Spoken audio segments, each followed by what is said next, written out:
Well, when we talk about the technical skills, so हमें ये understand करना है कि there are two major domains. The first domain is known as common skills. अगर हम cloud ager की example लेते हैं तो how we can create the virtual machines, NSG क्या काम करता है, how does the firewall work and virtual switches क्या होते हैं, these are the common skills. Well, अगर आपको अपने आप को वैल्यूएबल बनाना है, मार्केट के लिए डिमांडेबल बनाना है, so you need to focus on the second domain. और ये जो सेकंड डोमेन है इसको हम कहते हैं स्पेसिफिक स्किल्स. ये वो स्किल सेट होता है जिसे हमारा एम्प्लॉयर डिमांड करता है, ये वो स्किल सेट है जिसको फ्रीलांस की इंडस्ट्री डिमांड करती है, और ये वो स्किल सेट है जो आपको मार्केट में दूसरे लोगों से डिफरेंशिएट करवाता है. So we have to focus on the specific skills.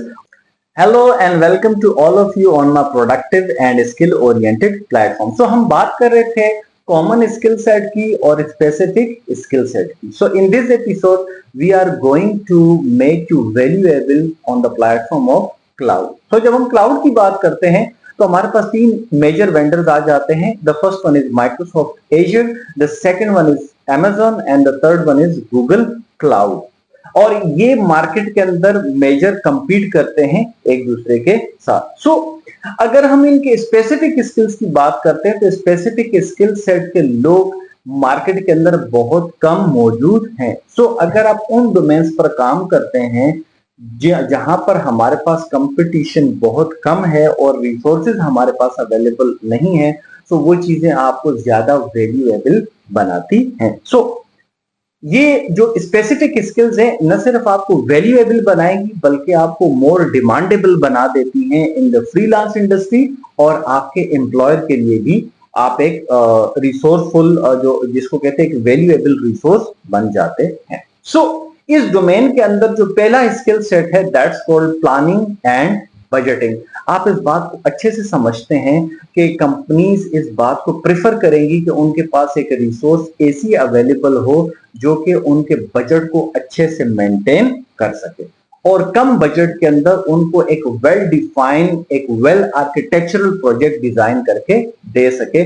That's why जिन लोगों की स्किल्स बजटिंग और प्लानिंग में बहुत अच्छी होती हैं वो क्लाउड के प्लेटफॉर्म को अच्छे से जानते हैं कि कौन सी सर्विस कितनी उसकी क्या कॉस्ट होगी, किस सर्विस पर मेरा कितना बजट लग सकता है. सो जब वो एक बजट की फोरकास्टिंग अच्छे से करता है और डिजाइनिंग अच्छे से करता है, सो वो उसके लिए एक बहुत वैल्यूएबल एसेट बन जाती है. सो मैं आपको सजेस्ट करूंगा कि जब आप क्लाउड के प्लेटफॉर्म पर मौजूद हो तो अपना जो पहला स्किल सेट है वो बजटिंग का और प्लानिंग का बहुत ज्यादा स्ट्रॉन्ग करें.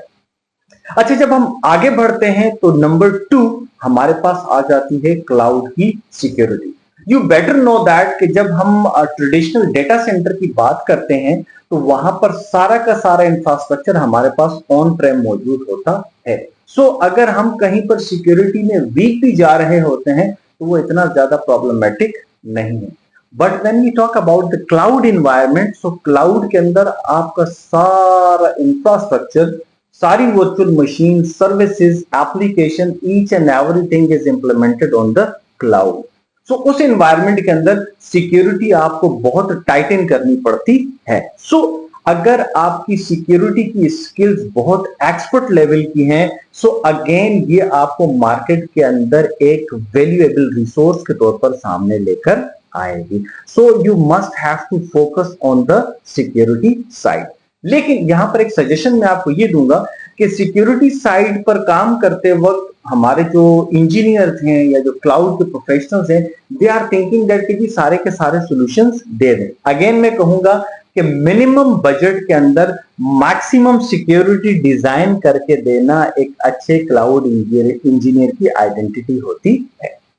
Now move towards the third major skill, और थर्ड जो हमारे पास स्पेसिफिक स्किल है उसकी बात करते हैं.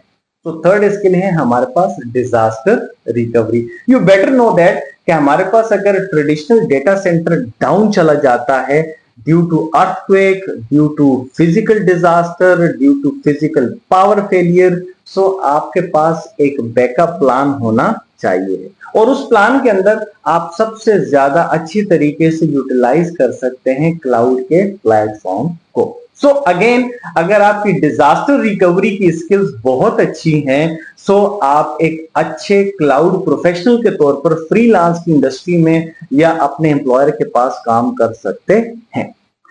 आगे बढ़ते हैं और देखते हैं कि हमारे पास जो नंबर 4 है उस पर कौन सी स्किल मौजूद है when we talk about the cloud infrastructure. So जो हमारे पास चौथी स्किल है, उस स्किल के अंदर हमारे पास मौजूद है on prem to cloud migration. That is the major project right now.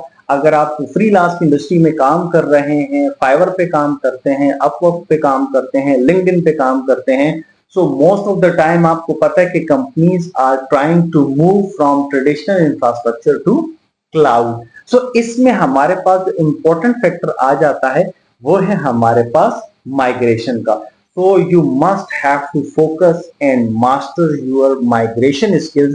Specifically जब मैं बात करता हूं on premise to cloud migration की, so ये वो चौथी स्किल है जो कि हमारे पास बहुत ज्यादा इंपॉर्टेंस रखती है when we talk about the corporate IT sector। अच्छा, नंबर 5 पर जो स्किल आ रही है वो भी बहुत ज्यादा डिमांडेबल है, इसको हम आने वाली एपिसोड्स के अंदर मजीद डिस्कस करेंगे।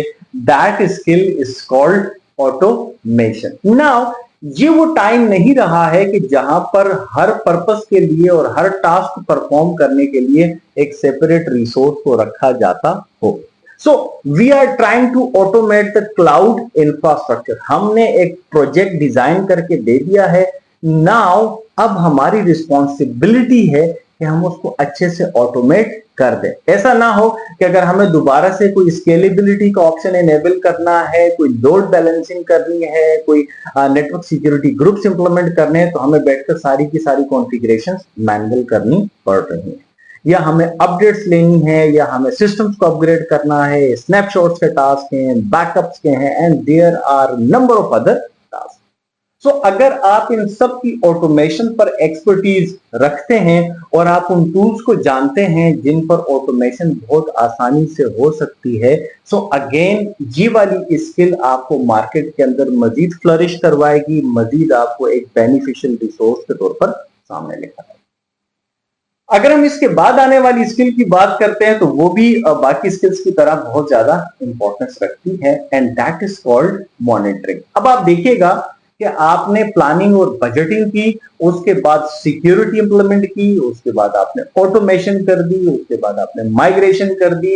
नाउ मॉनिटरिंग जो है वो ऑन गोइंग पार्ट है, जिसके अंदर हम देख रहे होते हैं कि हमारे सारे के सारे ऑपरेशंस अच्छे से जा रहे हैं या नहीं जा रहे हैं। सो आपको जो मॉनिटरिंग की एक्सपर्टीज है on the cloud platform, it might be Azure, it might be GoDaddy, it might be Google, it might be Amazon, कोई भी प्लेटफॉर्म हो सकता है, but you have to focus on the monitoring skills.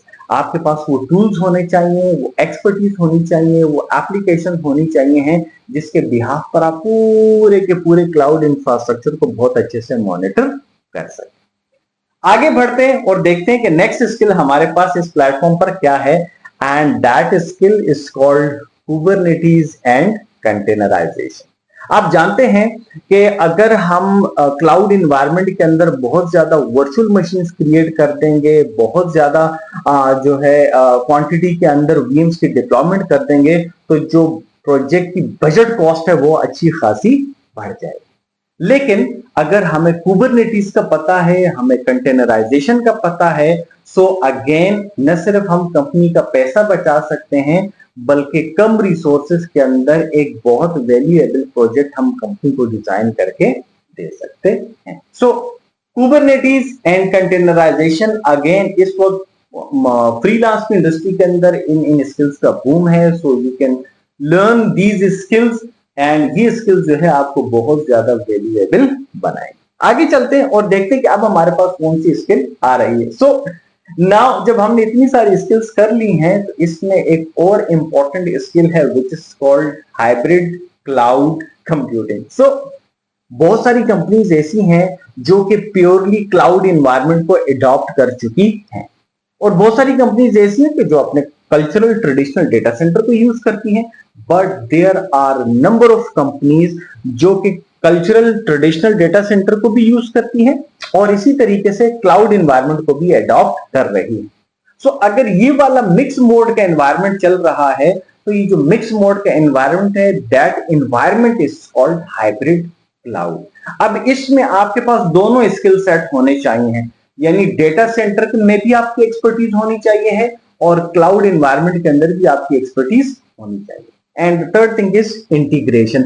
आपको पता होना चाहिए कि इन दोनों का मिक्सचर बनाकर, एक कंपाउंड बनाकर किस तरीके से एक सक्सेसफुल प्रोजेक्ट रन किया जा सकता है। So again hybrid cloud is my favourite domain, best domain, because इसमें दोनों फ्लेवर्स हमारे पास आ रहे होते हैं। And now moving on the number 9 skill, and that skill is called designing. Definitely implementation सबसे आसान फैक्टर है जिसके अंदर आपको अगर वर्चुअल मशीन डिप्लॉय करनी है, लोड बैलेंसेस डिप्लॉय करने हैं, दैट काइंड ऑफ, ये बहुत आसान है। But when we talk about corporate project designing, ये बहुत इंपॉर्टेंट एरिया है। फायरवॉल को कहां पर होना चाहिए है, लोड बैलेंसर्स आने चाहिए हैं, नहीं आने चाहिए हैं, कितनी वर्चुअल मशीन होनी चाहिए, उनकी कैपेसिटी क्या होनी चाहिए, कहां पर कौन सा सॉल्यूशन लगना चाहिए, कहां पर कौन सी एप्लीकेशन को होना चाहिए। This is the part of the designing area, so you must have to focus on the designing side. Okay, so हमने इतनी सारी स्किल्स कवर कर लिया है। नाउ अब इस एपिसोड को वाइंड अप करते हैं और चलते हैं अपनी लास्ट स्किल की तरफ, and that last skill is called scalability and performance optimization. आप जानते हैं कि कंपनीज के लिए पैसा बहुत इंपॉर्टेंट है, so they are trying to focus on the budget side.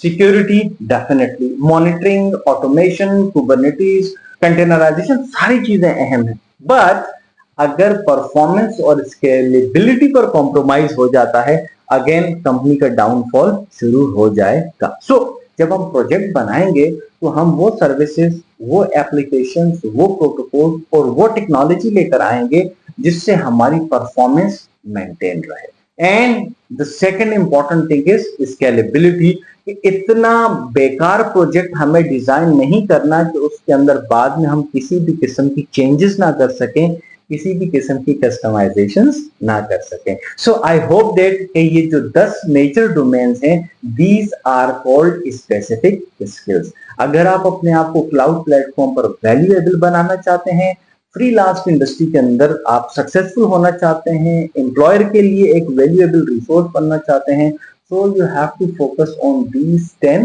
major skills. I hope you like the content. ये आपके लिए वर्कफुल होगा, आपके लिए वैल्यूएबल होगा। अगर आप अपना फीडबैक देना चाहते हैं इस पॉइंट ऑफ व्यू से, तो you definitely right back us. Thank you very much.